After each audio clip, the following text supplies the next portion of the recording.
Hello hello hello. Hello बच्चों, कैसे हैं आप लोग? बढ़िया हो एकदम। तो मेरा नाम है अजय और हमारे इस प्यारे से यूट्यूब चैनल में आपका स्वागत है। ठीक है ना? हाँ। तो हमारा लॉज ऑफ मोशन चल रहा था, उसमें अपन ने यूनिट एंड डायमेंशन वाला चैप्टर अपन स्टडी कर रहे थे, है ना? अभी अगर आज ही कोई स्टूडेंट नया ऐड हुआ है, नया हमसे जुड़ा है कि सर क्या चल रहा है, तो इसके लिए ये है कि laws of motion chapter complete हो गया है, उसके न्यूमेरिकल अपने बात बाकी हैं, करेंगे उनको भी। और अपना जो यूनिट एंड जो मेजरमेंट का जो फर्स्ट चैप्टर था उसको अपन ने उठा लिया है ना, कि उनकी बातें करना भी जरूरी है, कि वो सबसे इंपॉर्टेंट चैप्टर है। ठीक है? तो अपनी जो क्लास है वो 40+ हो गई है, 47, है ना? तो एक दो दिन में ये चैप्टर भी अपन क्या करेंगे, फिनिश करेंगे। उसके बाद में अपन काइनामेटिक्स से थोड़ा ऊपर उठ के अपन ग्रेविटेशनल, है ना, थोड़ी फ्लूइड ये पढ़ेंगे फिर, है ना? ये जितने भी इसका वेलोसिटी है, जो मिनिमम वेलोसिटी होती है किसी भी पार्टिकल किसी भी ऑब्जेक्ट को ग्रेविटेशनल फील्ड को पार करने के लिए, है ना, सारी बातें करेंगे अपन। ठीक है। अब यूनिट में कुछ 5 या 6 के अप्रोक्स यूनिट और जो हैं अपने पास हैं, उनकी बातें करेंगे। फिर अपने ये जो यूनिट वाला जो चैप्टर है, या कह सकते हैं कि यूनिट वाला जो अपने आप में एक चैप्टर होता है यूनिट और डायमेंशन का, वो कंप्लीट हो जाएगा। ठीक है? और जो रह जाएंगे उनको अपन साथ साथ करेंगे जैसे चैप्टर चलेगा। चैप्टर में अगर कोई क्वांटिटी ऐसी फिजिकल क्वांटिटी आ जाएगी तो अपन उनकी बात करेंगे। ठीक है ना? तो फिजिकल क्वांटिटी एक तो नंबर और क्या होना चाहिए उसकी यूनिट, तभी अपन क्या कह सकते हैं, वो एक फिजिकल क्वांटिटी है। ठीक है? हमने लास्ट इलेक्ट्रिक चार्ज में चले गए थे, मतलब charge, electric field, electric potential, मतलब जो 11th से अपन 12th की जो अपनी क्वांटिटी हैं उनके बारे में अपन बात करने लग गए। ठीक है? क्योंकि अपनी जो वॉल्यूम 2 है वो यहीं से स्टार्ट होती है। अपना पहला जो चैप्टर है वो इलेक्ट्रोस्टैटिक्स जो ब्रांच चलती है अपनी उसका है ना? उसके बाद में अपन इलेक्ट्रोडायनामिक्स अपनी ब्रांच पढ़ते हैं, फिर मॉडर्न फिजिक्स, और 12th की जो फिजिक्स होती है वो फिनिश हो जाती है। ठीक है? चलिए तो बिना समय गवाए अपन क्या करते हैं, क्लास को स्टार्ट करते हैं। अपनी यूनिट और जो डायमेंशन का जो है उसको अपन कंप्लीट करते हैं। ठीक है? अब मेरे को तो आप जानते ही हो। तो specific heat capacity, electric capacitance, last class में मैंने शायद ऐसे जल्दी जल्दी में बता दिया होगा, फिर से एक बार देख लेते हैं क्योंकि अपने को गाज नहीं काटनी है ना, समय लग रहा है, पर एक की क्वांटिटी को अगर ध्यान से समझेंगे। ठीक है? तो स्पेसिफिक हीट कैपेसिटी फॉर्मूला होता है Q is equal to upon M into del T. Q यहाँ पे क्या है कि एनर्जी है, क्यू यहाँ पे क्या है कि एनर्जी है। तो एनर्जी का अपने पास यूनिट क्या होता है, m1 L2 T-2। एम यहाँ पे मास है, और जो डेल टी है वो क्या है, टेम्परेचर है। तो कैसे अपन यूज करते हैं, तो आपको मैंने स्टार्टिंग में 7 फंडामेंटल यूनिट आपको मैंने कंसिडर की थी, है ना? उनको हमेशा ध्यान रखना है आपको। कौन कौन सी थी सर? अपनी लेंथ हो गई, टाइम हो गया, मास हो गया, इलेक्ट्रिक करंट हो गया, लुमिनियस इंटेंसिटी हो गया, एंड अमाउंट ऑफ सब्सटेंस हो गया, टेम्परेचर हो गया। ये सारी जो यूनिट है वो फंडामेंटल यूनिट है। इन्हीं से ही जितनी भी यूनिट हैं वो इन्हीं से मैड होती हैं।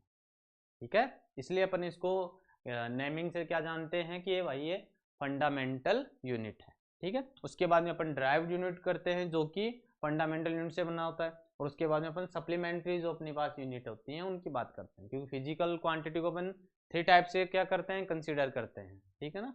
ये सारी बातें हो चुकी हैं। कोई आज ही जुड़ा है कि सर आप क्या ही बोले जा रहे हो, हमें कुछ समझ में नहीं आ रहा, तो लास्ट जो लेक्चर है उसको जाके देखिए और फिर यहाँ पे आइए। ठीक है? चलिए।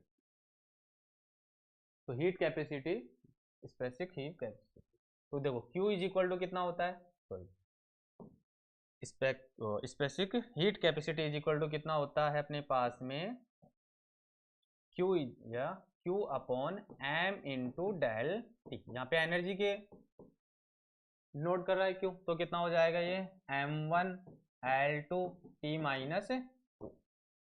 M यहाँ पे क्या है, मास है, तो इसको अपन ने मास से कंसिडर कर लिया। ठीक है? यहाँ डेल टी क्या टेम्परेचर है, तो अपन ने K से इसको डिनोट कर दिया। ठीक है? जब इसको थोड़ा सा और सोल्व करेंगे अपन, ये क्या हो जाएगी, specific heat capacity.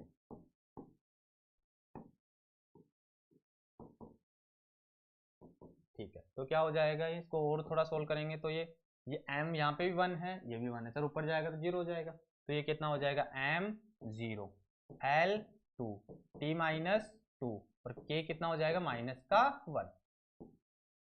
This unit is specific heat capacity. Consider हो गया, ये फॉर्मूला आपको ध्यान रखना है, ठीक है। ये रह गया था इसलिए इसको कराना जरूरी था, ठीक है। एक फॉर्मूला अपन ने लास्ट क्लास में ओमेगा इंटू आर, है ना, ये ध्यान रखना है आपको ना। शायद मैंने गलत लिख दिया था, उसके लिए मैंने उस टाइम पे ध्यान भी नहीं दिया था, है ना। अपन क्लास चल रही थी तो उस फॉर्मूले को आपको सही करना है। v is equal to omega into R, ठीक है ना। ओमेगा इज इक्वल टू कितना हो जाएगा v अपॉन आर।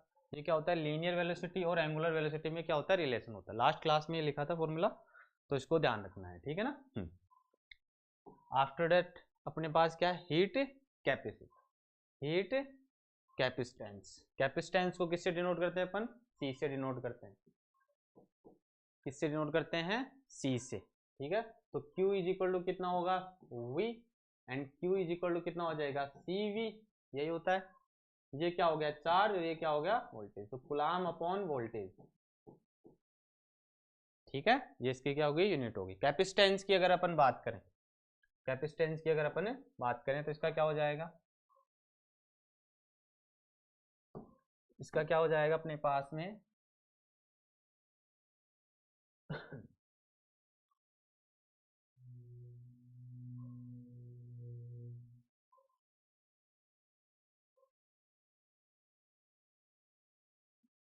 चलो इधर, ठीक है। तो जो कैपेसिटेंस है अपने पास, C Q is equal to C V, या सी इज इक्वल टू कितना हो जाएगा, क्यू अपॉन वी, ठीक है। अब क्यू क्या है, यहाँ पे चार्ज है, तो चार्ज के लिए कितना होता है, एटी। और ये क्या है, पोटेंशियल, पोटेंशियल के लिए अपन को कैलकुलेट करना आता है, तो लास्ट क्लास में किया था, work upon charge, work upon charge. क्योंकि यहाँ पे अगर अपन पोटेंशियल की वैल्यू यहाँ पे पुट करें तो कितना हो जाएगा, वर्क अपॉन क्यू। तो क्यू से क्यू क्या हो जाएगा, स्क्वायर हो जाएगा। और अपन ओमेगा की जानते हैं, सॉरी वर्क की जानते हैं क्या होता है, ठीक है। देखो इसको आप ऐसे भी कैलकुलेट कर सकते हो, जैसे क्यू इज इक्वल टू क्या कैलकुलेट रख सकते हो, यहाँ पे पुट क्या रखेंगे, ओ डब्ल्यू अपॉन क्यू। तो क्यू ऊपर चला जाएगा तो कितना हो जाएगा, क्यू स्क्वायर अपॉन ओमेगा, या वर्क, वर्क है ना डब्ल्यू, ठीक है। तो क्यू क्या हो जाएगा, ए टी का होल स्क्वायर, तो ए स्क्वायर टी स्क्वायर, और जो वर्क की है, वर्क का कितना होता है, M1L2 T-2 जूल होता है। कंसीडर कर सकते हैं ना। जैसे कहने का मतलब ये है, जैसे C is equal to Q upon V, जैसे यहाँ से कैलकुलेट करें तो ये तो क्या जाएगा 80, ठीक है। इसको अपन लिख सकते हैं वर्क अपॉन यूनिट चार्ज, ठीक है। तो ए टी, तो सर ऐसे कैसे, वर्क के लिए अपन जानते हैं कितना होता है M1, ये कितना हो जाएगा L2 T-2। मैंने आपको बताया था कि फोर्स की जो यूनिट है वो हमेशा ध्यान रखनी है। तो फोर्स का कितना होता है M1 L1 T-2। अब यहाँ अपन क्या जानते हैं, जो वर्क होता है वो कितना होता है, फोर्स इनटू डिस्प्लेसमेंट। तो एक डी आ गया, मतलब क्या आ गई, लेंथ आ गई, तो यहाँ एक लेंथ इंक्रीज हो जाती है, ठीक है ना। 3-4 ऐसी या 3 से 4 अपन क्या कर सकते हैं, यूनिट ऐसी हैं जो आपको अगर आप रिमेंबर रखते हैं तो इनसे जो अपने पास जो यूनिट अपने पास बनती हैं वो आसानी से आप कैलकुलेट कर सकते हो, कोई दिक्कत नहीं होगी, ठीक है। पर आपको ये जो फंडामेंटल है, या कह सकते हैं फोर्स की यूनिट हो गई, अपने पास चार्ज की यूनिट हो गई, ठीक है ना, ये आपको ध्यान रखनी ही पड़ेगी। इससे अपन मेक कर सकते हैं, पर यही नहीं पता तो फिर दिक्कत हो सकती है, ठीक है। इसलिए हो गया, चार्ज का कितना हो जाएगा, फिर से ए टी। ये बात समझ में आ गई, इसका काम खत्म। चलो इसको सोल्व करते हैं। तो C इज इक्वल टू कितना हो जाएगा, ये A2 और T का भी, ये कितना हो जाएगा M1L2 T माइनस का 2। जब ये अगर अपन इसको और कंसिडर करें,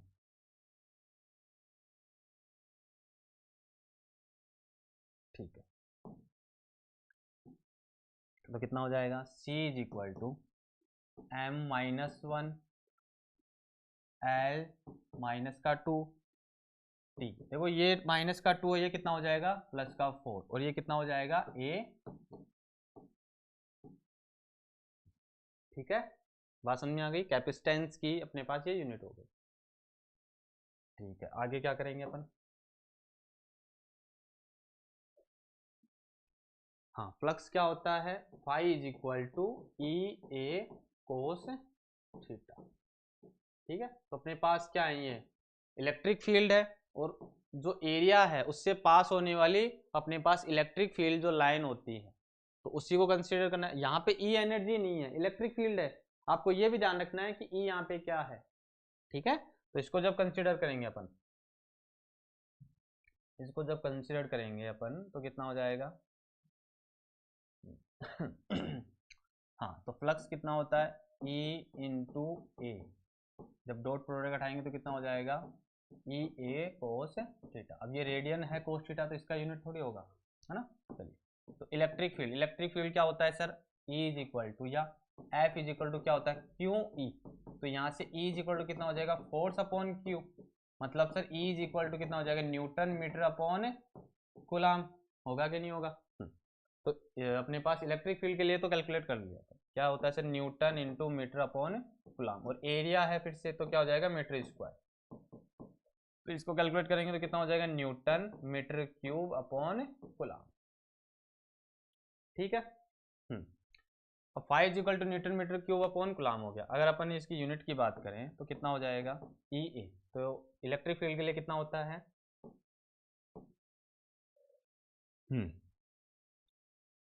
m1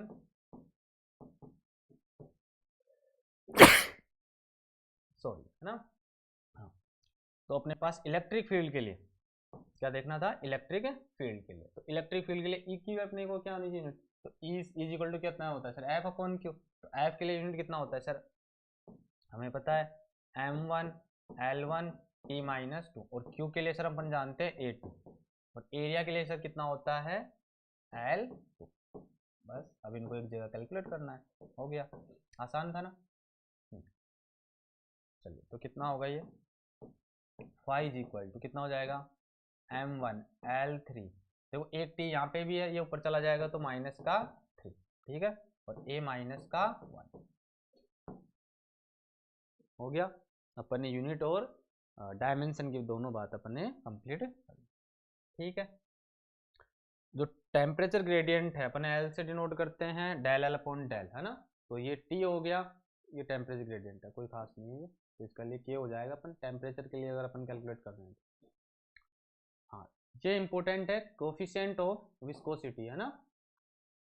एन से इसका कोफिशिएंट निकालते हैं, जैसे फॉर्मूला क्या होता है एफ इज इक्वल टू, ये ध्यान रखना है आपको, माइनस का N A into D V upon D Z. यहाँ पे जेड की जगह एक्स, क्योंकि यहाँ पे कि परपेंडिकुलर जो एक्सिस है अलोंग द एक्सिस, ये आपको ध्यान रखना है।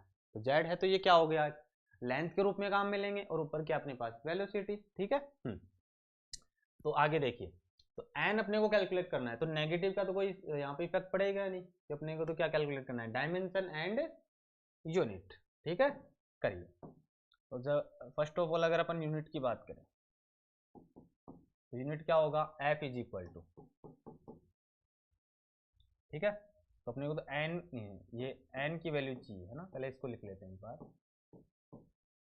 तो एन इज इक्वल टू कितना हो जाएगा एफ अपॉन, ये क्रॉस मल्टीप्लाई हो जाएंगे तो कितना हो जाएगा D Z upon D V. ठीक है, और ये जो ए है इसके क्या हो जाएगा डिवाइड हो जाएगा, ये क्या हो जाएगा डिवाइड। देखो एफ अपॉन ए ये क्या होता है स्ट्रेस होता है ना, स्ट्रेस पढ़ाया था आपको मैंने, भूल गए इतनी जल्दी। एक तो स्ट्रेस पढ़ाया था आपको ना, एक स्ट्रेन पढ़ाया था। स्ट्रेन तो होता है डायमेंशन लेस, है ना, उसकी कोई डायमेंशन नहीं होती। स्ट्रेस के लिए अपन एफ अपॉन ए कैलकुलेट किया था, और एक सरफेस टेंशन होता है वो एफ अपॉन एल होता है, दोनों को बात समझना है अपने को। और जो स्ट्रेस होता है वो एफ अपॉन ए, तो इसकी जगह अपन क्या लिख सकते हैं स्ट्रेस, कंसिडर है। चलिए, फोर्स के लिए कितना होता है न्यूटन, ये कितना हो जाएगा मीटर स्क्वायर, एरिया है, डी जेड है तो यहाँ पे क्या हो गया मीटर, वेलोसिटी है तो वेलोसिटी के लिए कितना हो जाएगा मीटर पर सेकेंड। बस इजी है, कर सकते हैं इसको। चलिए, तो एन इज इक्वल टू कितना हो जाएगा न्यूटन।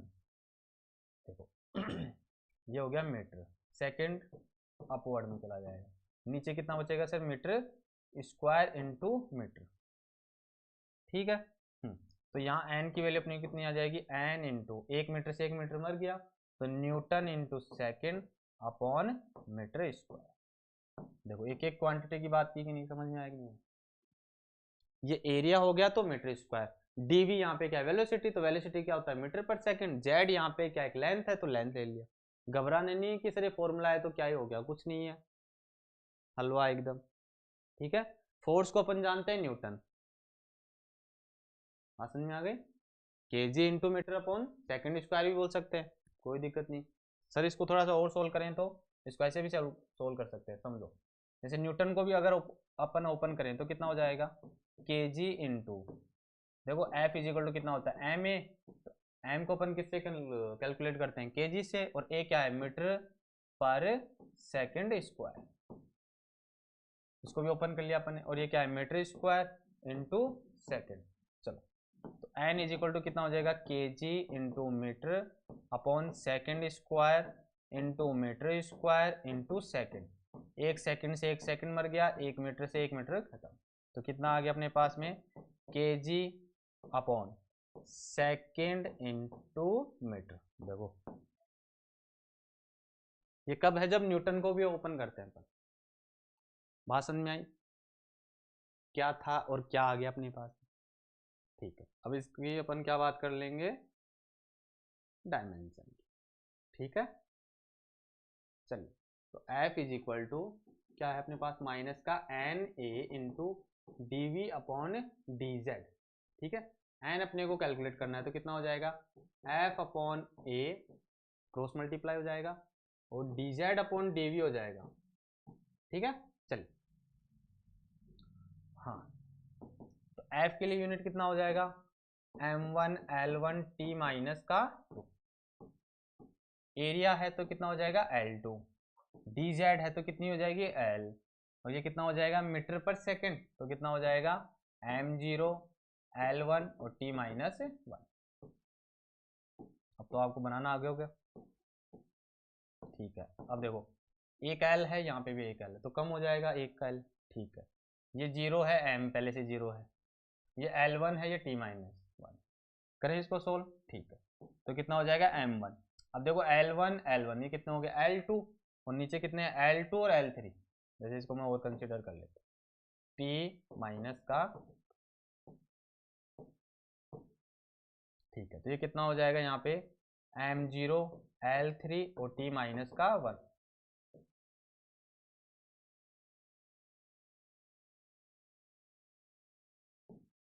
ठीक है।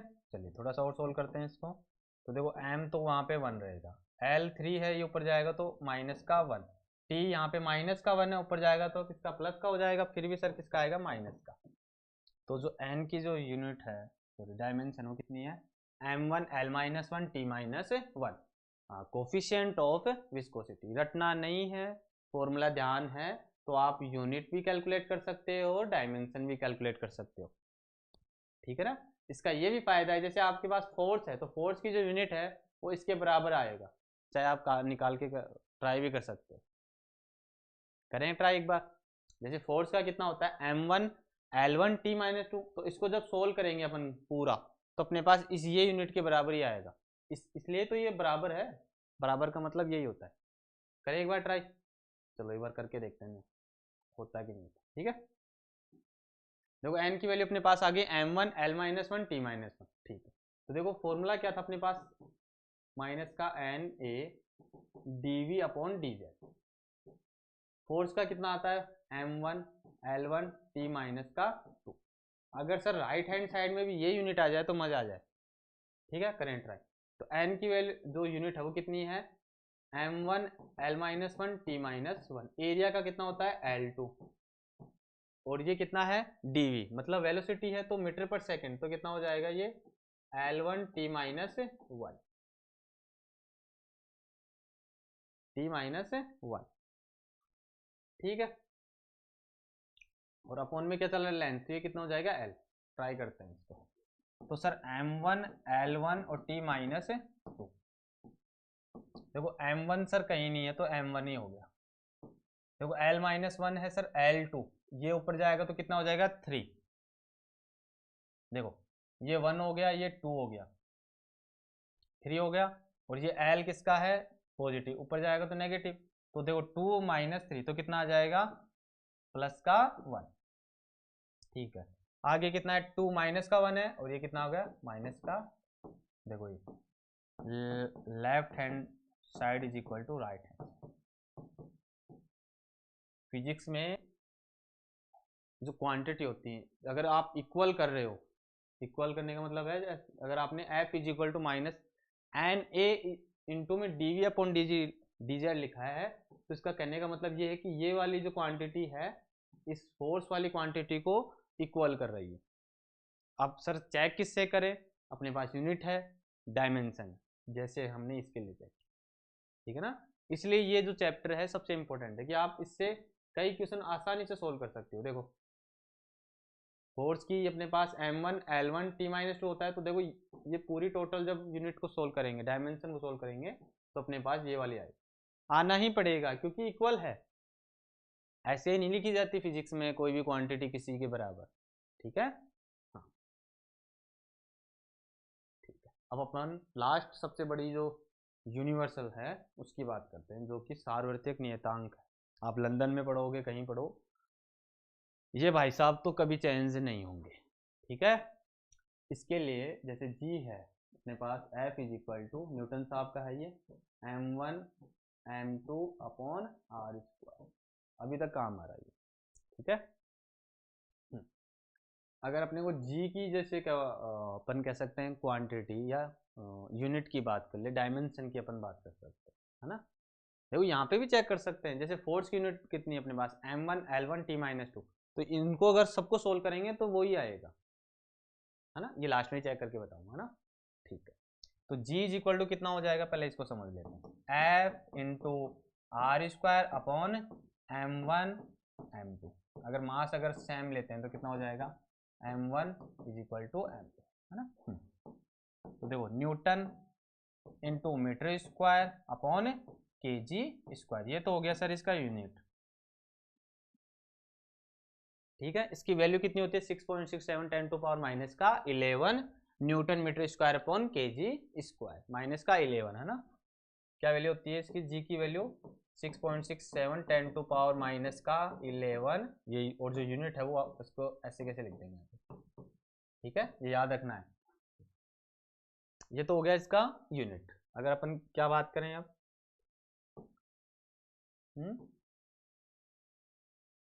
डायमेंशन की बात कर लें अब, करेगा नहीं करे,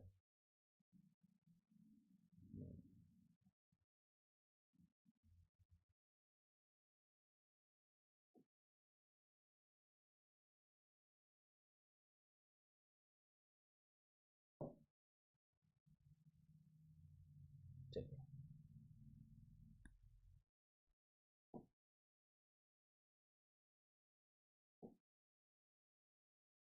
ये हो गया। अब बात करते हैं अपन डायमेंशन, ठीक है। चलिए तो F इज इक्वल टू क्या होता है जी m1 m2 upon R square, ठीक है। And g is equal to कितना हो जाएगा F into R square upon m1 m2, ये कितना हो जाएगा m1 l1 t माइनस का 2, और ये l2, और ये हो जाएगा अपने पास मास, तो मास का कितना हो जाएगा ये m, और इसके लिए तो m2 भी हो सकता है, ठीक है। चलिए सोल्व करते हैं इसको।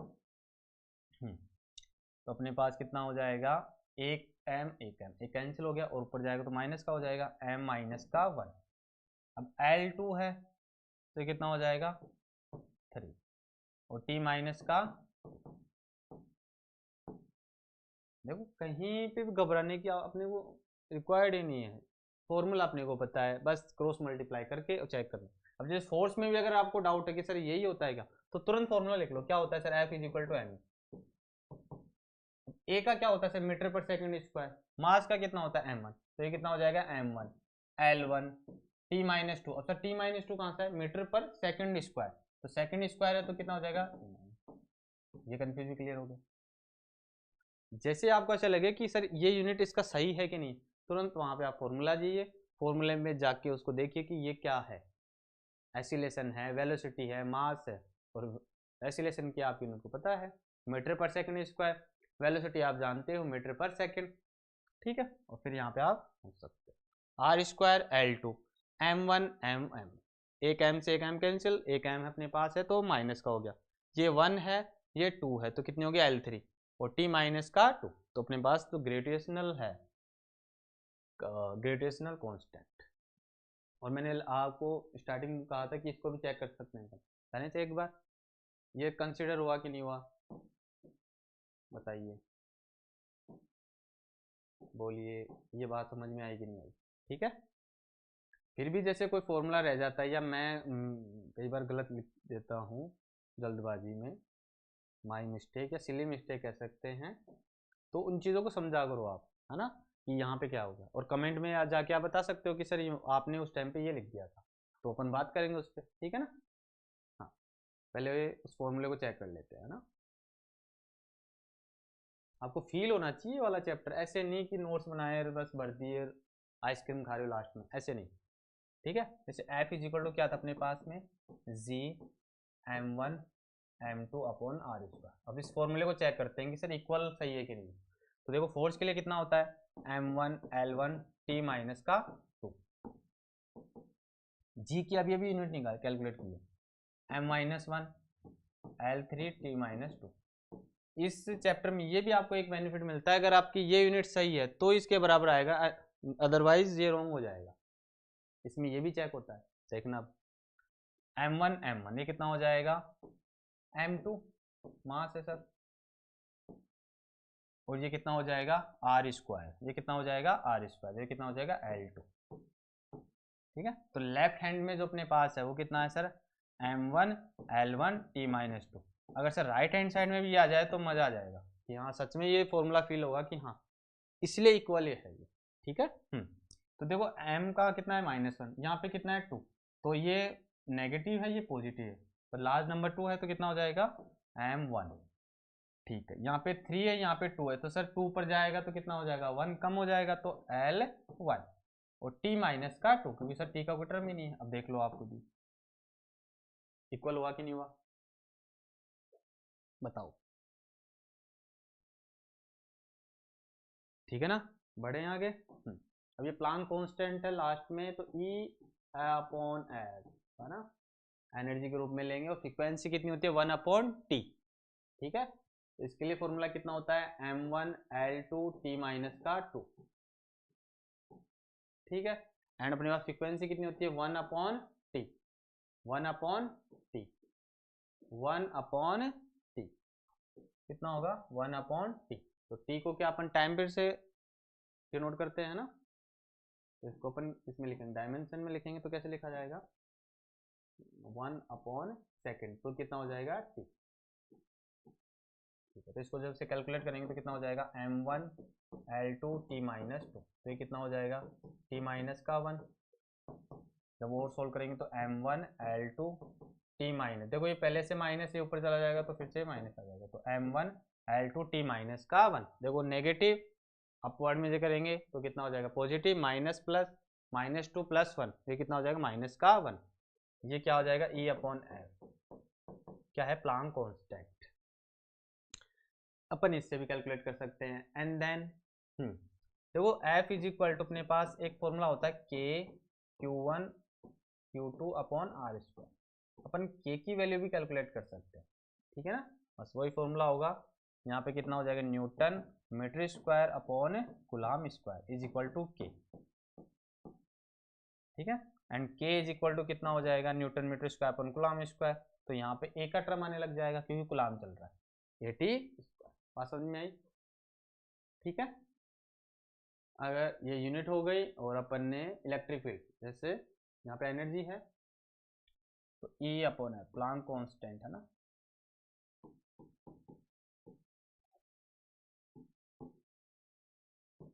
कितना हो गया E अपॉन एफ, यहाँ फ्रीक्वेंसी है ओके, तो कितना हो जाएगा ये एनर्जी है, एनर्जी के लिए जैसे अपन half M V square use करते हैं। देखो आप डायमंड से भी यूनिट निकाल सकते हो, जैसे सर क्या है सर, m1 L2 T-2, तो जैसे इसको वो चेंज करेंगे अपन यूनिट में, तो m1 है तो मतलब मास है, तो कितना हो गया kg। L2 है मतलब सर मीटर स्क्वायर होगा, ठीक है। और सर T है तो नीचे अगर जाएंगे तो कितना हो जाएगा सर, सेकंड स्क्वायर। ये देखो यूनिट आ गई, आई नहीं है। ये फ्रीक्वेंसी है तो सर सेकंड इनवर्स होगा, कितना होगा, सेकंड इनवर्स होगा कि नहीं होगा। जब इसको सोल्व करेंगे तो केजी इंटू मीटर स्क्वायर, अब देखो सेकंड स्क्वायर है और इंटू सेकंड इनवर्स, तो ये कम हो जाएगा, तो कितना हो जाएगा, KG into metre square upon second. बात समझ में आई। इसलिए मैं बार बार कह रहा हूँ जो फंडामेंटल जो यूनिट हैं वो आपको कंसीडर होनी चाहिए, रिमेंबर होनी चाहिए। अगर आप चीज़ें आपको आती हैं तो फिर कितनी भी बड़ी फिजिकल क्वांटिटी क्यों ना हो, आप नॉर्मल आराम से उसको कैलकुलेट कर सकते हो। पर कंडीशन क्या है, आपको फंडामेंटल जो यूनिट है उनका नॉलेज होना चाहिए, उनके फॉर्मूले पता होने चाहिए। आफ्टर डेट आप किसी भी फिजिकल क्वांटिटी को कैलकुलेट कर सकते हो, है ना। ये ऐसा चैप्टर है कि आप इसे रट कर लॉन्ग टाइम तक आप रिमेंबर नहीं कर सकते, है ना। इसको सीखना ही पड़ेगा अगर आपको अच्छा फिजिक्स में क्या कह सकते हैं मार्क्स रखने हैं, क्योंकि ये ऐसा चैप्टर है कि हर कंपटीशन एग्जाम में इससे क्वेश्चन आते हैं, और आप इस चैप्टर के थ्रू भी कई क्वेश्चन डायरेक्टली सॉल्व कर लोगे। वो कैसे सर, कि ऑप्शन में आपको यूनिट दी होगी और डायमेंशन, तो आप वैसे बता दो सर ये तीन ऑप्शन तो हो ही नहीं सकते, क्योंकि हमें पता है कि इस फिजिकल क्वांटिटी का ये यूनिट होता है, ठीक है ना। तो ये बेनिफिट मिलता है, ठीक है। तो मेरे अकॉर्डिंग ये जो डायमेंशन थी कुछ 35 के अप्रोक्स, और यूनिट अपन ने दोनों एक के क्वांटिटी की बात कंप्लीट कर ली थी। मेरे अकॉर्डिंग ये पूरा हो गया। फिर भी चैप्टर वाइज जो भी यूनिट आएंगे अपन उनकी बात करेंगे, यूनिट बात होगी, उसकी फिजिकल की बात होगी, और जो नॉर्मल इसमें मैथमेटिकल है वो हमने पहले जो प्रीवियस लेक्चर है उसमें कंप्लीट कर लिया था, ठीक है। चलिए, तो आज के लिए अपन इतना ही रखते हैं। फिर भी जैसे कोई टॉपिक रह जाता है या कोई ऐसी क्वांटिटी है जिसकी यूनिट आपको नहीं आ रही, तो आप कमेंट्स में जाके बताइए, आपको ज़रूर उसका जवाब मिलेगा, ठीक है ना। कि सर हमें इस यूनिट फिजिकल क्वांटिटी का हमें डायमेंशन और यूनिट आप बताइए, ठीक है, तो आपको ज़रूर आंसर मिलेगा, ठीक है। चलिए, आज के लिए इतना ही रखते हैं। आगे क्या करेंगे सर, इस जो लॉज ऑफ मोशन है अब इसके क्वेश्चन अपन सोल्व करेंगे, ठीक है ना। बहुत दिन हो गए क्वेश्चन सोल्व नहीं किए, तो अब अपन क्वेश्चन प्रैक्टिस करेंगे, ओके। चलिए, आज के लिए इतना ही रखते हैं। मस्त रहिए, पढ़ते रहिए और पढ़ते रहिए, ठीक है। चलिए फिर, राधे राधे।